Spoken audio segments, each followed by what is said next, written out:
My mother-in-law sold her house because I snapped at her. That seems impulsive. To start with some background, mother-in-law lives in Arizona and bought a new house sight unseen about an hour away from me, 31 female, and my husband, 37 male, in Idaho about a year and a half ago. After closing, she comes up from Arizona and is furious at the state of the house, which in all honesty, isn't that bad. It's mostly just cosmetic things, clean up the yard, paint the walls, redo the stained flooring, etc. By the way, this comes from user The Stars Who Listen on the r/TwoHotTakes subreddit. And if you want to submit your own stories, go to the r/OK Storytime subreddit. And OP says, my husband and I are both very handy with remodels, and we offered to help. She calmed down and agreed to stay.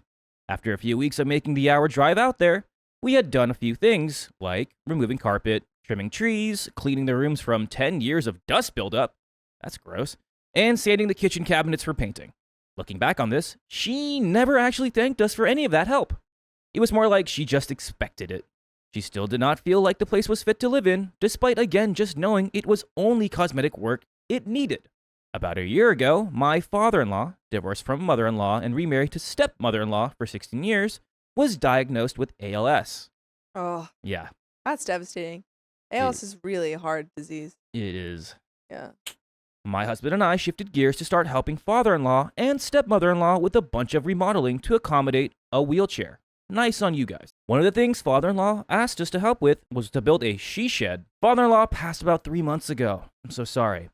It was incredibly hard on my husband and stepmother-in-law as it was not an easy passing. During this time, we obviously had not worked on mother-in-law's house, and she was back in Arizona finishing up her job before retiring anyways. She retired a couple weeks after father-in-law passed and came back up to stay with us for about 5 weeks. Again, not feeling like the new house was livable.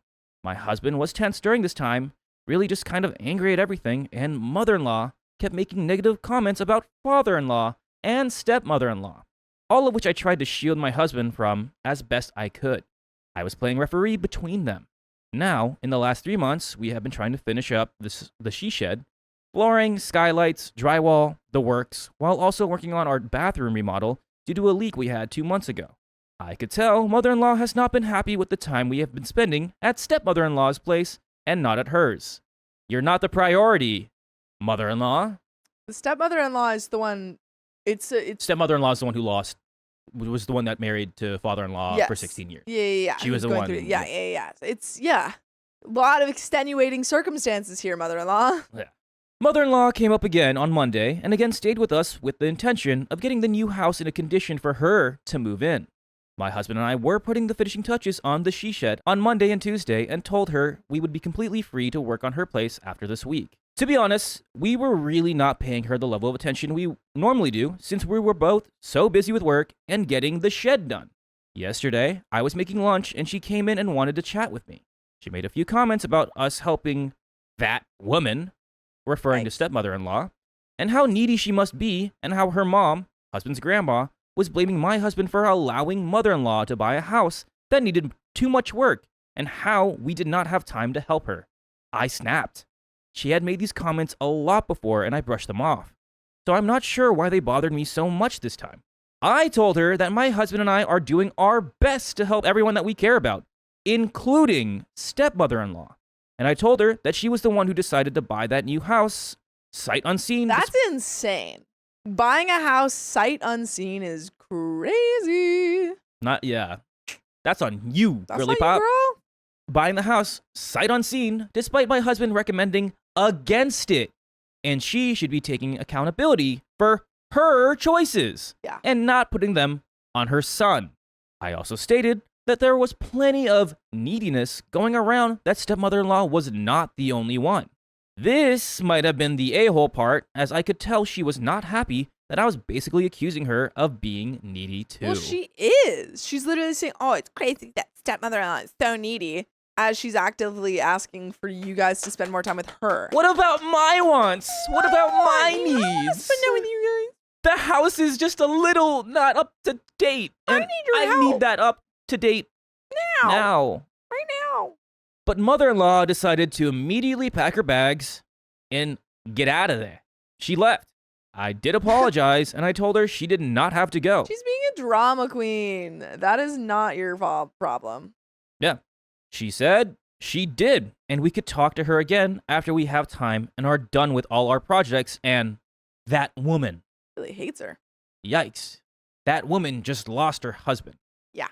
She texted today to say she is emptying the new house and will be selling it. That's annoying. She literally just bought it. You're so silly. Which is honestly fine by me, considering it is less work for us. But part of me feels like an a-hole for snapping yesterday and causing this rash decision. You didn't cause anything. She caused her own rash decision.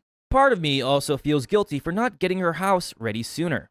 But then another part of me is frustrated that she could not just get over the need for fresh paint on the walls or do it herself if she needed it so badly. Well, it's just insane to be like, I only need to do a couple renovations and stuff.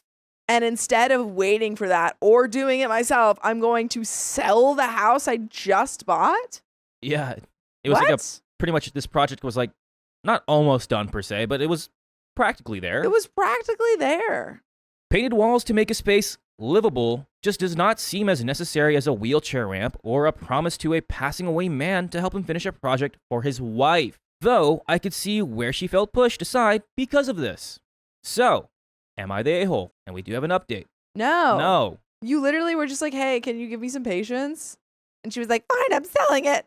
And you're also, it's from what I recall, seems like you're doing this out of goodwill.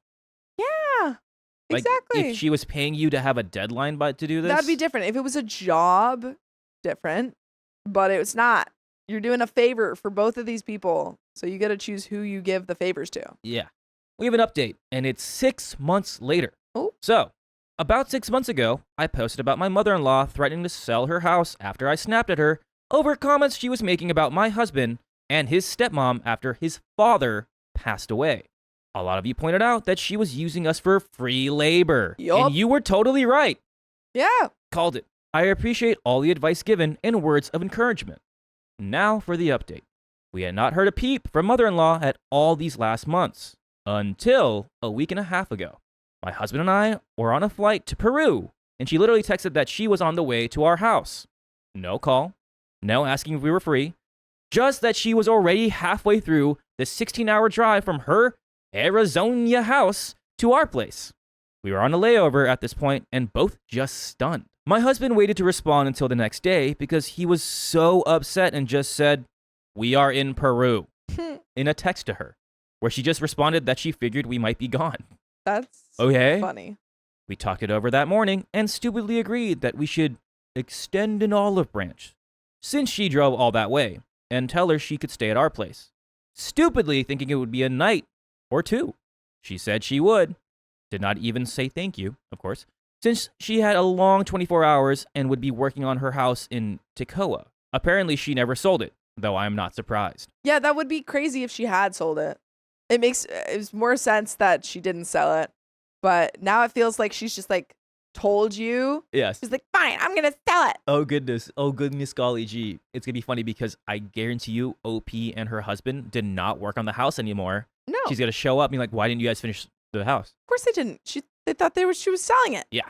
Since then, again about a week and a half ago, she is still at our house. Is she in your house? She's in their house. What? How did she get in? Probably have like a code or something. I don't know.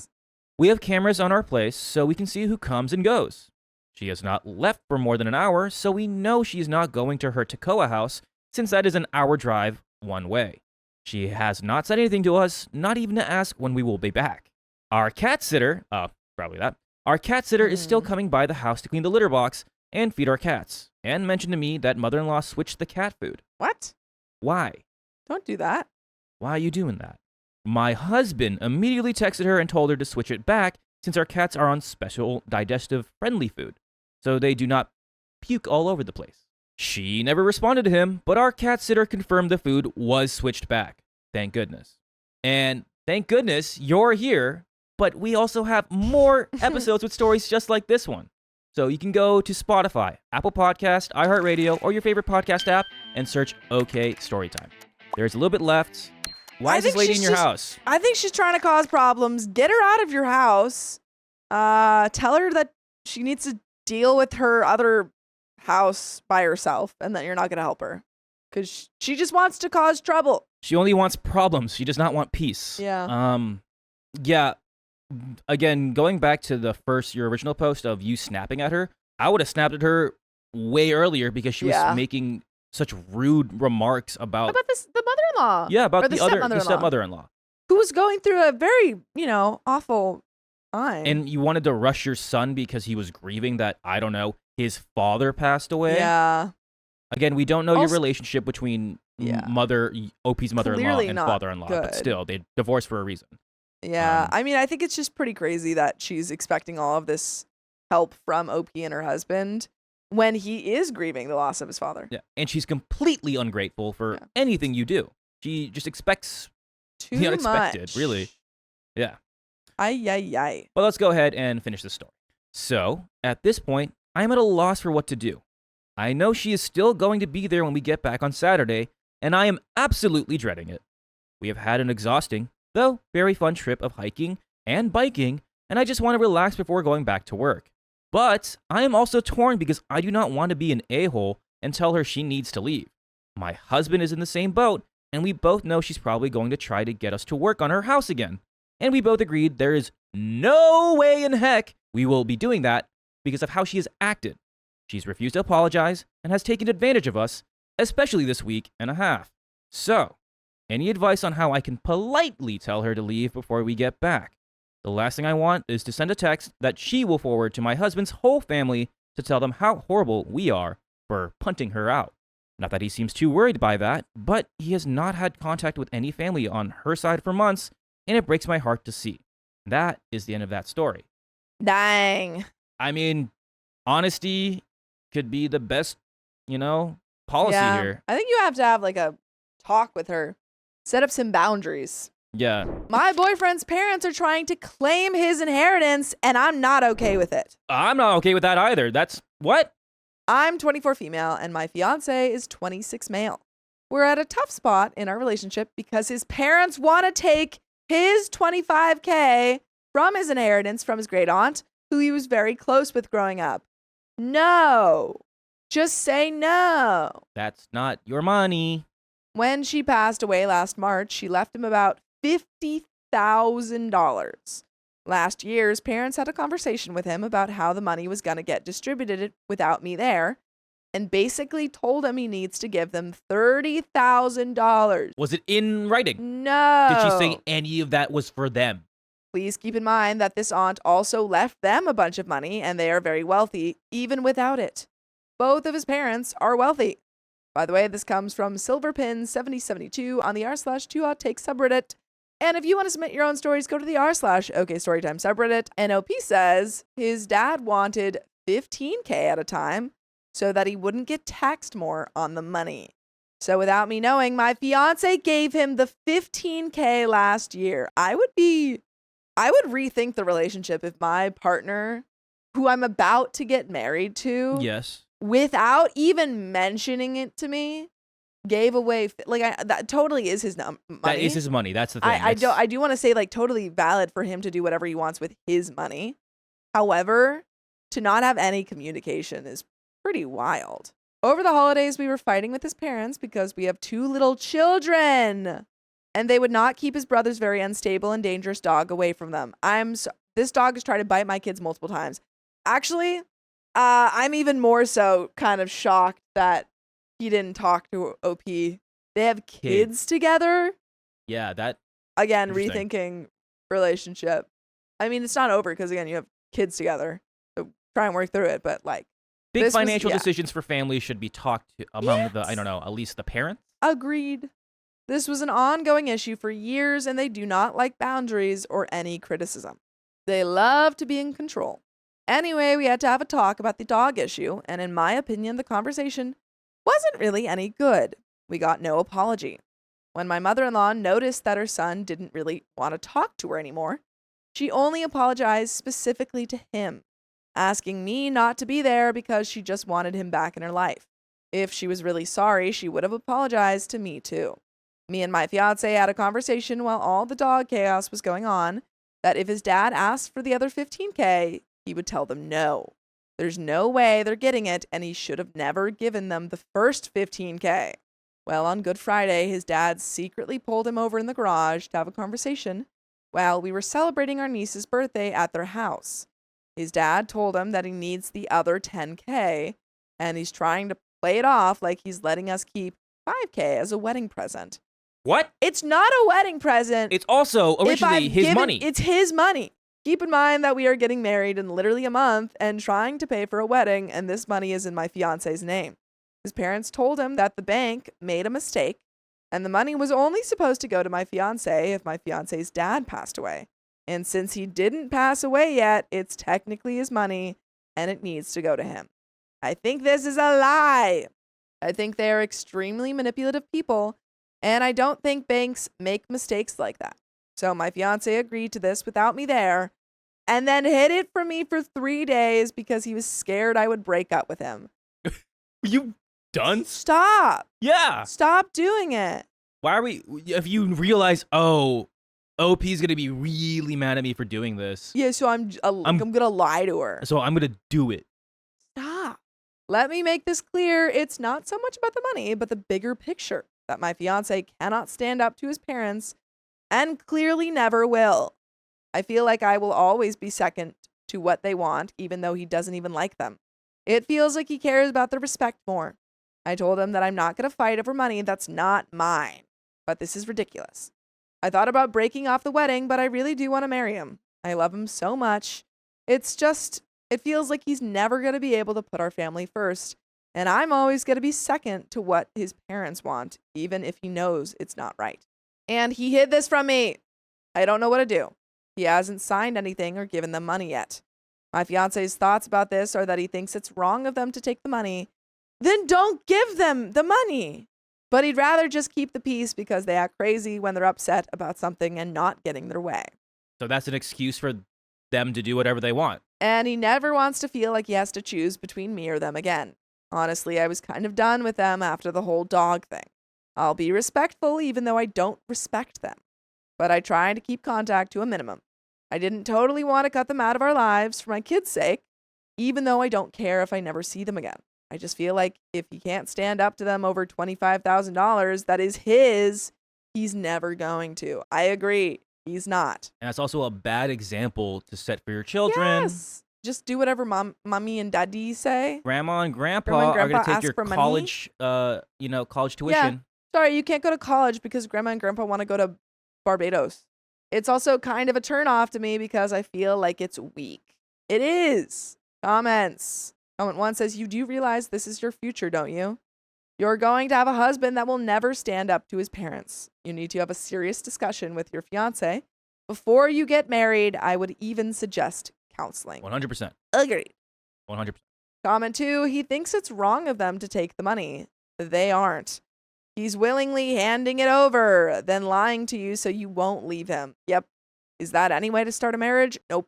Knowing that he will always put mommy and daddy first over you and his own children, and has no problem lying to you about it. You know why? He knows you won't leave, because he's done this before and you stayed, and you just said you want to stay and marry him even now. He's not the only one who needs a spine here. Dang! Commenter. You need to put your foot down and tell him if he can't grow up and be an adult and set boundaries with his parents, which include not giving them his money just because they told him to, you'll leave. See who he chooses. And you're right. Men who can't stand up to their parents to the detriment of their partner and own children are absolutely weak, just like his parents want him to be. So they'll always have control over him.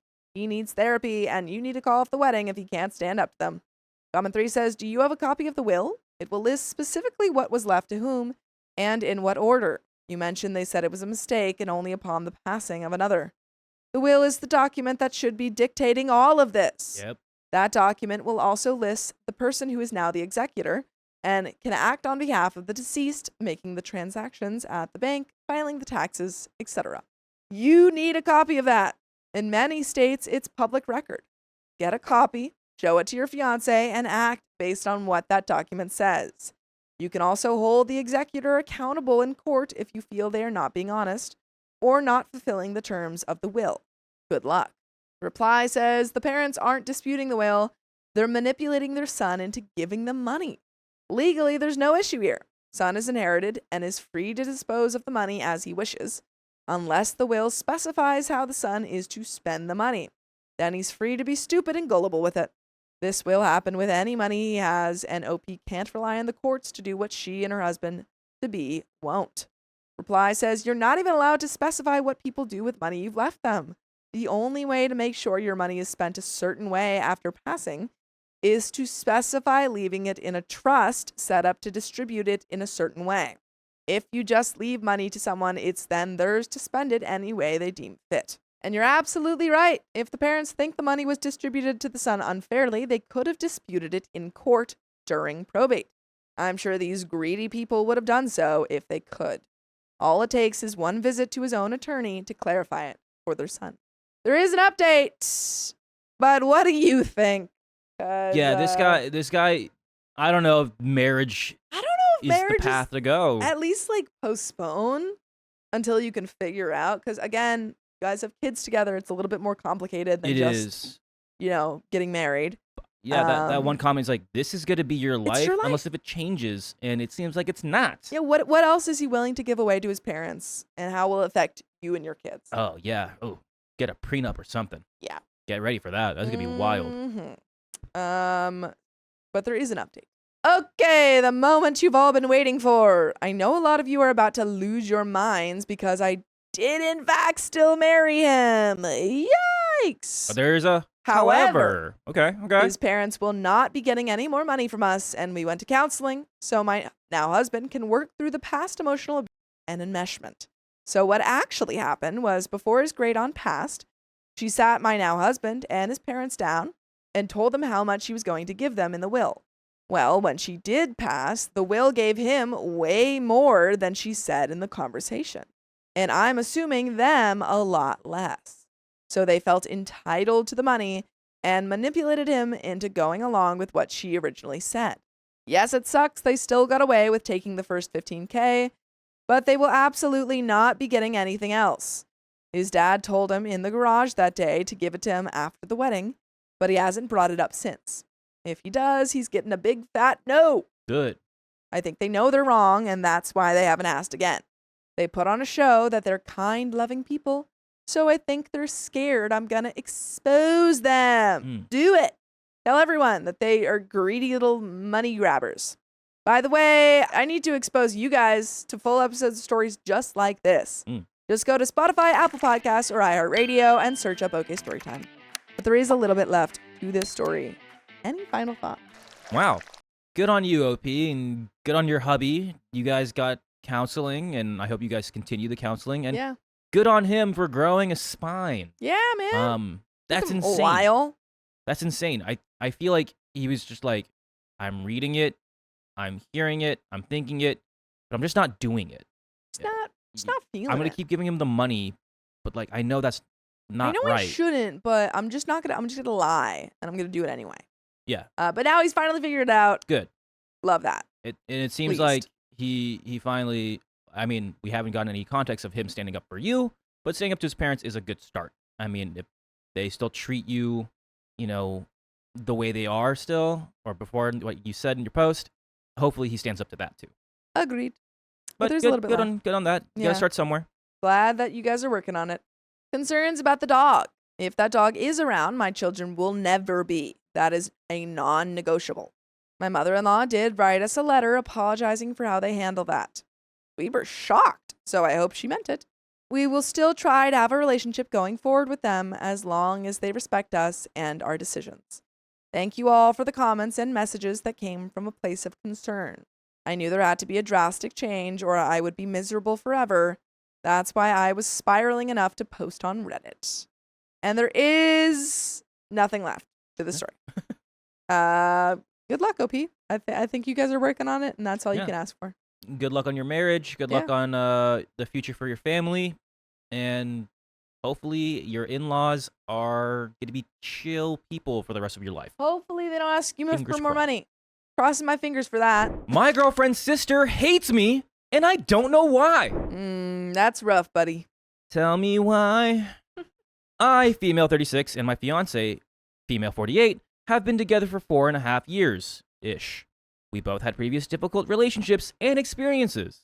My now fiancé, who I'll call Fran, supported me when I left my ex. It was a challenging time for me, and I had to work through some complicated custody arrangements with my daughter, who I'm still in contact with, love, and enjoy having over.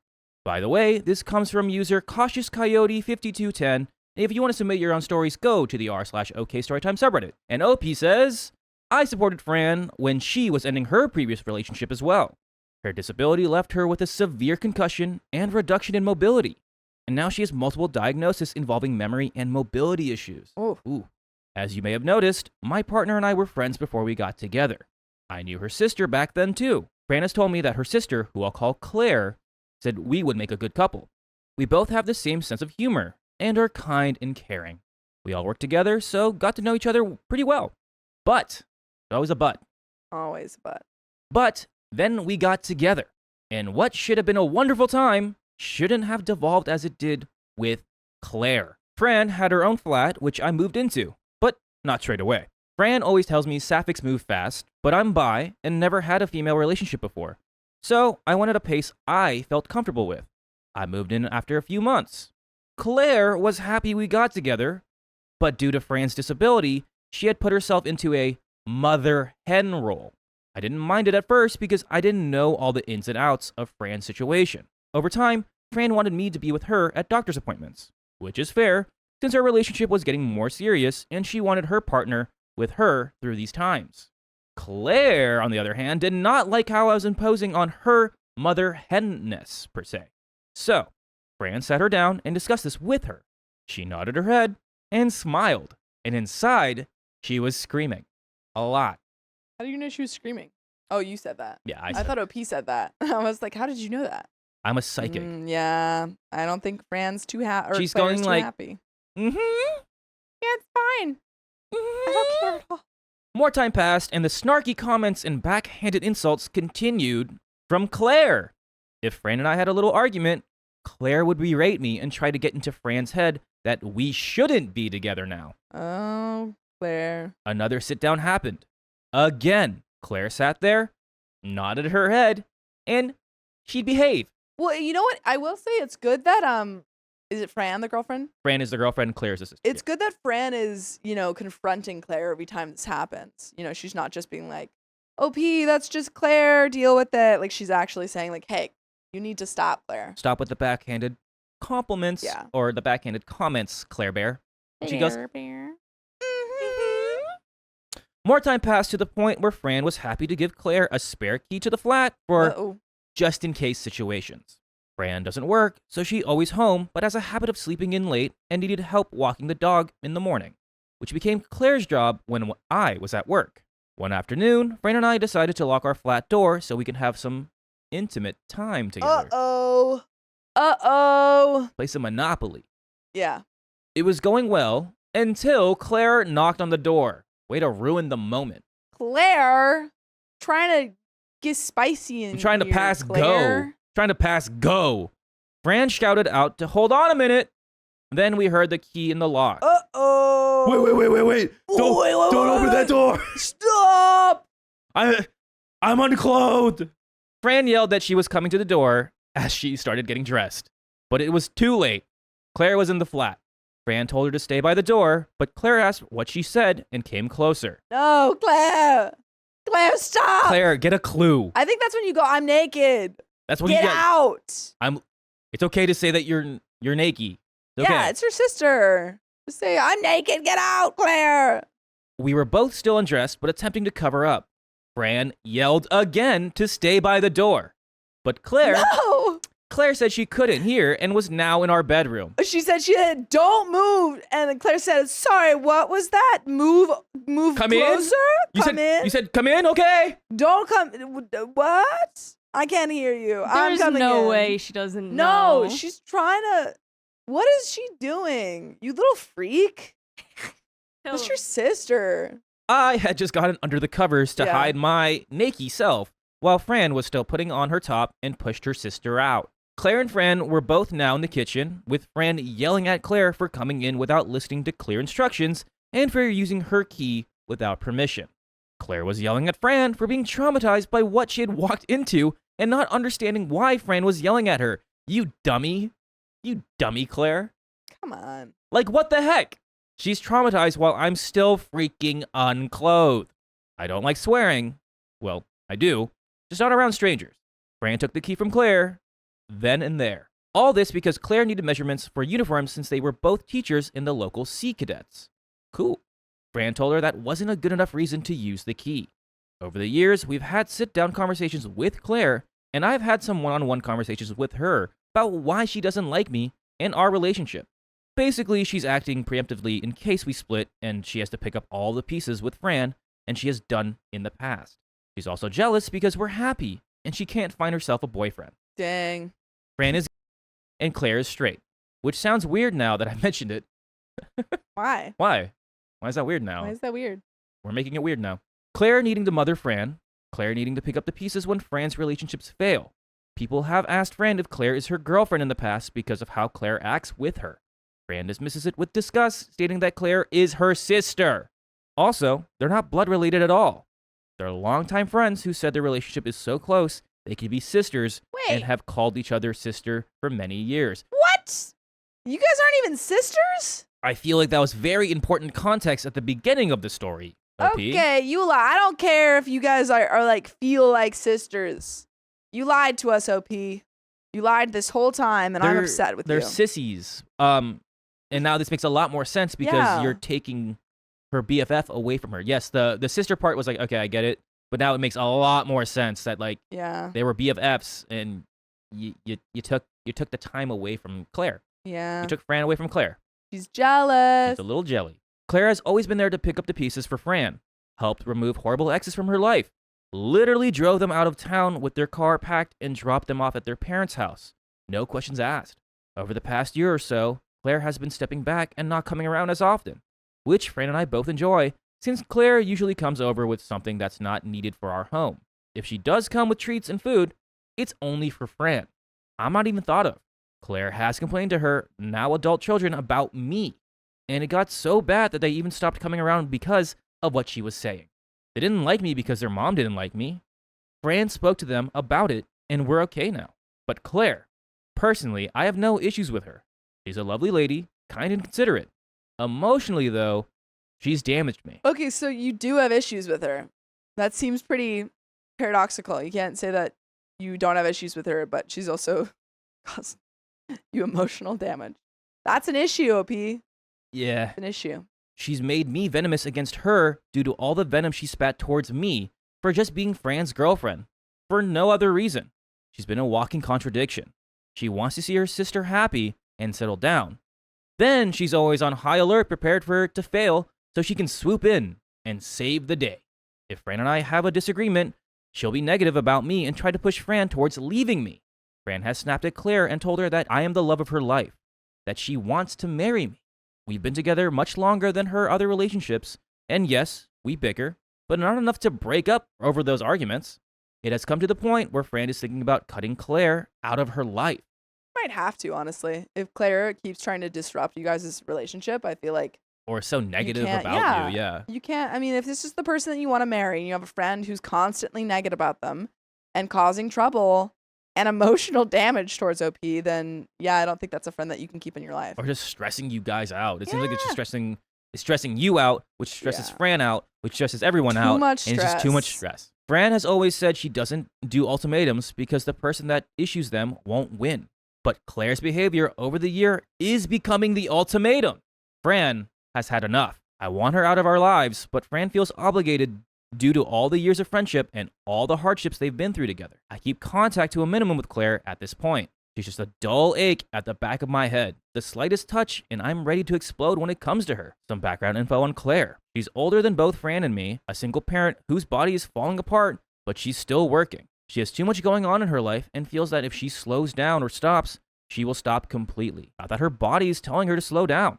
She has no cartilage in her knees, but still insists on walking and being everywhere. Fran calls her a level 5 hoarder, and it's horrendous. Luckily, no rats yet, but I wouldn't be surprised. She has mental issues that she refuses to get treated. Not that she won't admit them, she's happy to do that, but she's doing so much for everyone else that she physically has no time for herself. By the way, you have all the time in the world to hang out with us. Just go to Spotify, Apple Podcast, iHeartRadio, so you can listen to full episodes with stories just like this one. There's a little bit left to the story, though. I think I just have the same thoughts. I think you gotta nix this friend. Well, it's hard because, again, now with all that context on, okay, you actually need help. Like, Yeah. it's hard because it's annoying and it stresses you out, like you said. Like, the thought of her is a lot, but I feel like you have to have or at least friend her, and they've had so many sit-down conversations, like, this should be like the last one, like, hey, I want to help you. You need help. You need to actually focus on yourself. But I think that if they're as close as they are, or were at least, I think OP's girlfriend could employ like Claire's family members to do that and say like, hey, she needs help. Yeah, she has stuff. I think she has a kid or kids. Yeah. Which is like I feel like are other ways that you can, be there for Fran that aren't necessarily being in her life. Someone said a helicopter like around Fran. Yeah. Like, you can help her out, but it's still not be the same type of... Because it's just not benefiting you guys. Yeah. And it's not benefiting her. It's not benefiting her. She's so jealous that she can't, like, get out of this, It would be like, hey, Claire, as Fran, would be like, listen, I have OP now. She's going to take care of me. She's here for me. I mean, I want you here for me, too, but you need to be there for yourself first before anyone else. Yep. And if she keeps pushing that goalpost of no, maybe cut it off. Agreed. So, we've told her to slow down because her body is falling apart. Thanks. And she needs to find herself again, but she won't. Oh, and she literally lives a 2-minute walk from our place. She keeps tabs on Fran's car since Fran can't drive, but I can. And she knows I'm not home when the car isn't in the parking spot. Yes, I've moved the car's spot a few times to see if she'll come around if she can't see the car and I'm home. That was a fun few months. Can someone save my sanity? It's been 4.5 years of sly comments, witching, and just feeling like garbage for doing nothing but having a happy relationship with my wonderful girlfriend.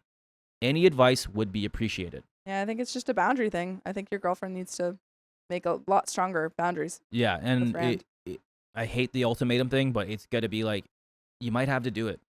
Yeah. To really let that sink in, which sucks. Indeed it does.